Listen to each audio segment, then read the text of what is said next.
Hi friends, ఎలా ఉన్నారు? నేను బాగున్నాను. మీరందరూ బాగుండాలని కోరుకుంటున్నాను.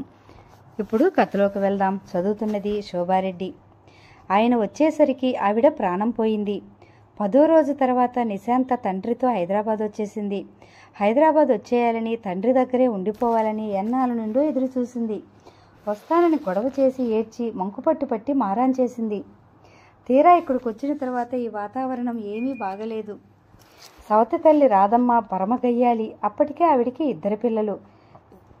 ఎప్పుడూ తండ్రిని తిడుతూనే ఉండేది. నా కర్మగాలి నీ పాలిట పడ్డాను, ఏనాడో పాపం చేసుకోబట్టే నీ భార్యనయ్యానని తిట్టేది. నువ్వు చస్తే గానీ నాకు విముక్తి రాదు అనేది. నిశాంతకు చాలా రోషం వచ్చేది. మా నాన్నని ఎందుకు తిడతావు అనేది. ఆవిడ గయ్యని లేచింది. మీ నాన్న ఎవడే నాన్న? ఆయన నా మొగుడు, నా ఇష్టం. నోరెత్తావంటే పళ్ళు రాలగొడతాను. మెడపట్టి వీధిలో గెంటుతా, జాగ్రత్త. చేతిలో కత్తిపీట పట్టుకుని కొట్టడానికి వస్తే తండ్రి చప్పున వచ్చి నిశాంతని గుండెల్లో దాచుకుని అడ్డుకున్నాడు. లేకపోతే ఆ రోజు నిశాంత తల ఆవిడ చేతుల్లో 2 చెక్కలై ఉండేది. ఆ సాయంత్రం తండ్రి నిశని పార్కుకు తీసుకెళ్లి కూర్చోబెట్టుకుని నచ్చజెప్పాడు. ఆవిడ నోరు మంచిది కాదమ్మా, నువ్వేం పట్టించుకోకు, హాయిగా చదువుకో. నువ్వు పెద్దయితే అత్తవారింటికి వెళ్ళి సుఖంగా ఉంటావు. నువ్వు ఆవిడని ఎందుకు పెళ్లి చేసుకున్నావు నాన్న? ఏడుస్తూ అడిగింది. నిశకి ఇంటికెళ్ళి వెలబుద్ధి కావటం లేదు. కానీ ఎక్కడికి వెళ్తుంది? అమ్మమ్మ కూడా లేదు. తండ్రి గడ్డం పుచ్చుకుని బతిమలాడుతూ అన్నాడు. చూడమ్మా, ఈ ప్రపంచంలో మనల్ని అందరూ ఇష్టపడరు. ఇష్టపడిన వారితో కూడా మనం కలిసి కాలం గడపాలి. దానికి ఉపాయం ఏమిటో తెలుసా? వాళ్ళ గురించి పట్టించుకోకూడదు. మన పని మనం చేసుకుంటూ పోవాలి. ఆవిడ సంగతి నీకెందుకు, నేనున్నానుగా, మనిద్దరం ఒకటి, అది గుర్తుపెట్టుకో అంటూ ధైర్యం చెప్పాడు. నిశ మనసులో ఆ మాట బాగా నాటుకుపోయింది. ఈ రోజు నుంచి మళ్ళీ ఎన్నడూ రాధమ్మతో తర్కం పెట్టుకోలేదు. తండ్రి తను ఎక్కువగా మాట్లాడుకోకపోయినా ఇద్దరికీ ఒకరి మనసు ఒకరికి తెలుసు. తండ్రి ఒక కంపెనీలో టైపిస్టు, అదీ కాకుండా ఇంటి యజమాని, లాయర్ గారి వర్క్ కూడా చేసేవాడు. నిశాంతికి టైప్ మిషన్ చూస్తే చాలా చాలా ఇష్టంగా ఉండేది. ఆ ఇష్టం గమనించిన తండ్రి కూతురిని దగ్గర కూర్చోబెట్టుకుని టైప్ ఎలా చేయాలో నేర్పేవాడు. రాధమ్మ ఇది చూసి తిడుతూనే ఉండేది. అయినా ఆయన లక్ష్య పెట్టేవాడు కాదు. ఆ టైప్ నేర్చుకునేటప్పుడే ఆవిడ ఏదో ఒక పని కల్పించి చెప్పేది. తర్వాత చేస్తుందిలే, కాస్త ఆగు అని తండ్రి అంటే, ఇప్పుడు అది నేర్చుకుని ఈవిడిగా రాజ్యాలు ఏలుతుందా, ఎవరికైనా తిండి పెడుతుందా అని ఏసడిస్తే, రాజ్యాలు ఏలకపోవచ్చు, తిండి మాట చెప్పలేను, ఏమో ఎవరికి తెలుసు అనేవాడు. తండ్రి కూతురు ఇద్దరూ ఆవిడికి తెలియకుండా ఒకరికొకరు ఏదైనా చెప్పాలంటే టైప్ మిషన్ మీద టైప్ చేసేవాళ్ళు. నిశాంత టైప్ నేర్చుకున్న తర్వాత తండ్రితో మాట్లాడడం చాలా సులభమైపోయింది. తర్వాత అదొక ఆనందంగా మారింది. నిశాంత ఈ ఊరు వచ్చిన తర్వాత జ్యోతికి ఉత్తరాలు రాసింది. కానీ జవాబు రాలేదు. తర్వాత జ్యోతి పరిచయం ఒక బాల్యపు ఊహగా మిగిలిపోయింది. 12 సంవత్సరాలు ఇట్టే గడిచిపోయినాయి. తండ్రి ఆర్థిక పరిస్థితి మరీ కుంగిపోయింది. పిల్లల అవసరాలు పెరిగిన కుటుంబ భారం వల్ల డబ్బు ఎంత తెచ్చినా సరిపోయేది కాదు. ఆయనకు టీబీ అన్నారు. ఒక పక్క చేతికి ఎదిగిన కూతురికి పెళ్లి చేయలేకపోయానే అని ఆవేదన. నిశ ఎంత నచ్చజెప్పినా ఆయన మనసు చేద తీరలేదు. నిశ చదువు మధ్యలోనే ఆగిపోయింది. ఉద్యోగ ప్రయత్నాలు మొదలైనాయి. తండ్రికిచ్చే టైప్ పని నిశాంత చేస్తుండటంతో ఇంటి ఖర్చులు బోటాబోటీగా సరిపోతున్నాయి. ఈసారి ఒక ప్రైవేట్ కంపెనీలో ఇంటర్వ్యూకి వెళ్ళి వస్తుంటే వెనక నుంచి ఎక్స్క్యూజ్ మీ అని వినిపించింది. నిశ తిరిగి చూసింది. ఎదురుగా 25 ఏళ్ల యువకుడు నిలబడి ఉన్నాడు. అతను సందేహంగా భయంగా మీ పేరు అంటూ నీళ్లు నమిలాడు. మీకెందుకట? నిశాంత విసురుగానేసి వచ్చేస్తుంది. తను అనవసరంగా కసిరేసింది. అతను ఎందుకు అడిగాడు ఏమిటో. ఒకవేళ పిన్ని వైపు ఏ బంధువైనా అయితే ఇక ఆవిడ నోటికి అడ్డు ఉండదు. నిశాంత బస్టాప్ దగ్గరికి వచ్చి నిలబడింది. అతను వచ్చి నిలబడ్డాడు. మనిషిని చూస్తే మంచివాడిలా ఉన్నాడు. ఆడపిల్లని హీనపరిచే లక్షణాలేవీ అతని ప్రవర్తనలో కనిపించటం లేదు. ముఖానికి కళ్ళజోడు, భుజానికి ఒక సంచి. నిశాంత చూసినప్పుడే చూసిన అతను చప్పున చూపులు పక్కకు తిప్పుకుని రాబోయే బస్సు కోసం చూడసాగాడు. ఇద్దరికీ మధ్యగా నిలబడిన వ్యక్తి వెళ్ళిపోవటంతో ఒకరి పక్కకొకరు వచ్చారు. మీ పేరు అంది నిశాంత రెట్టిస్తున్నట్టుగా. ఆ అడగటం అతనెవరో తెలుసుకోవాలనే కాకుండా అతని పేరు అడిగి అతను పనిబట్టాలన్నట్టుగా ఉంది. అతను నిశాంత వైపు చూస్తూ ముఖాన కళ్ళజోడు సరిచేసుకుంటూ జ్యోతి, పరం జ్యోతి అన్నాడు. ఏమిటి? నిశాంత ముఖం శరత్కాల సాయంత్రంలా చూస్తుండగానే రంగులు మారాయి. మీరు? ఒకడుగు అప్రయత్నంగా అతని వైపు వేస్తోంది. నాకు తెలిసిన ఒక అమ్మాయి, నా చిన్నప్పటి ఫ్రెండ్ నిశాంత అని ఉండేది.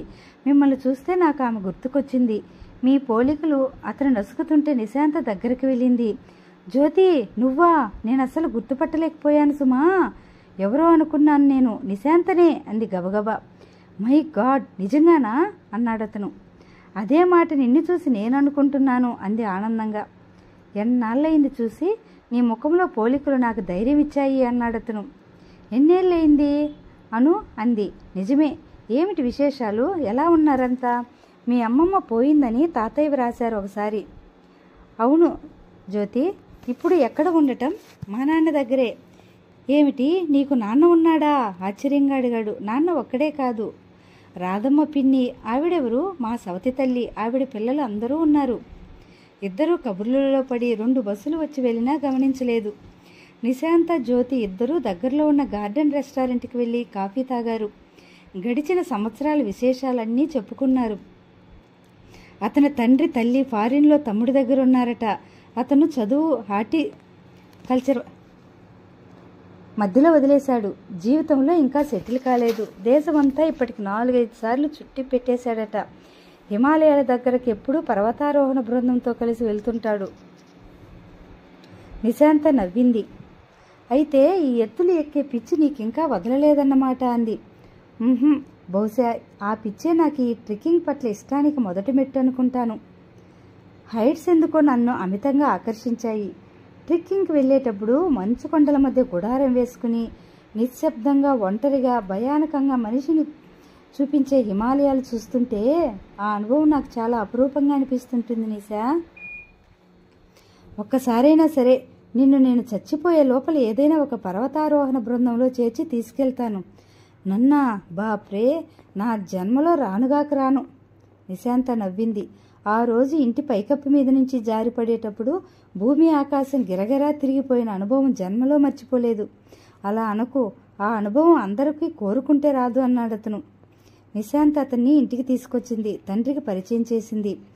పినతల్లి వచ్చి జ్యోతితో కూర్చుని ఆసక్తిగా బాగానే కబుర్లు చెప్పింది. కానీ అతనికి మంచి ఉద్యోగం కానీ డబ్బు కానీ లేదు అని తెలియగానే లేచి లోపలికి వెళ్ళిపోయింది.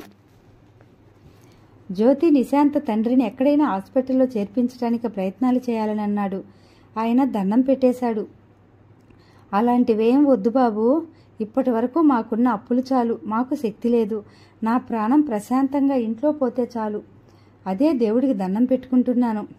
ఆ దేవుడే నన్ను మీకు సేవలు చేయమని పంపించాడండి అన్నాడతను నవ్వుతూ.